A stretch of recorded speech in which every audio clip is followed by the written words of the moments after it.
Institute for economics and পিসের তৈরি ২০২৬ সালের গ্লোবাল পিস ইন্ডেক্সে বিশ্বের ১৬৩ দেশকে ২৩টি সূচকের ভিত্তিতে মূল্যায়ন করা হয়েছে। এতে সামরিক ব্যয়, সংঘাতের মাত্রা, হত্যার হার এবং নাগরিক নিরাপত্তা বোধ সহ বিভিন্ন বিষয় বিবেচনায় নেওয়া হয়।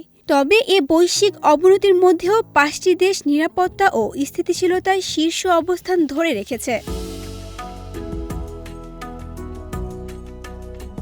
টানা ১৯ বছর ধরে বিশ্বের সবচেয়ে নিরাপদ দেশ হিসেবে অবস্থান করছে আইসল্যান্ড। সহিংসতা কমে যাওয়া, সামাজিক আস্থা এবং শক্তিশালী জনসেবার কারণে দেশটি শীর্ষ অবস্থানে রয়েছে। পর্যটন খাত সংশ্লিষ্টদের মতে ছোট্ট জনসংখ্যা, লিঙ্গ সমতা এবং নবায়নযোগ্য জ্বালানির ব্যবহার দেশের শান্তিপূর্ণ পরিবেশকে আরও শক্তিশালী করেছে। তালিকার দ্বিতীয় স্থানে উঠে এসেছে নিউজিল্যান্ড।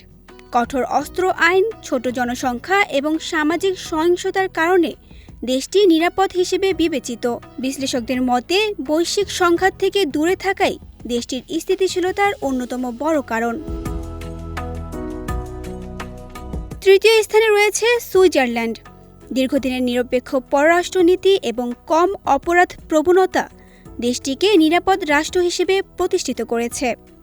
নাগরিকদের পারস্পরিক আস্থা এবং সামাজিক শৃঙ্খলা এখানে নিরাপত্তার অন্যতম ভিত্তি হিসেবে কাজ করেছে। প্রথমবারের মতো শীর্ষ ৫-এ জায়গা করে নিয়েছে স্লোভেনিয়া। কম সামরিক ব্যয়, প্রকৃতি নির্ভর জীবনযাপন এবং শক্তিশালী সামাজিক বন্ধন দেশটির নিরাপত্তাকে শক্তিশালী করেছে। কাজ ও ব্যক্তিজীবনের ভারসাম্য এখানে সামাজিক স্থিতিশীলতা বাড়িয়েছে বলে মনে করা হচ্ছে।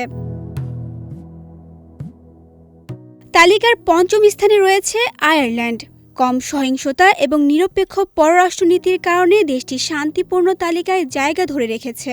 বিশ্লেষকদের মতে দেশটির সংস্কৃতিতে অতিথি পরায়ণতা ও ঐতিহাসিক অভিজ্ঞতা সামাজিক সহনশীলতা বাড়াতে ভূমিকা রাখছে। বিশ্ব যখন ক্রমে অনিশ্চয়তা ও সংঘাতে জড়িয়ে পড়ছে, তখন এই ৫টি দেশ দেখাচ্ছে সামাজিক আস্থা, নীতিগত স্থিতিশীলতা এবং নাগরিক নিরাপত্তা একটি শান্তিপূর্ণ রাষ্ট্র গঠনে কতটা গুরুত্বপূর্ণ। বিজয় টিভি নিউজ ডেস্ক।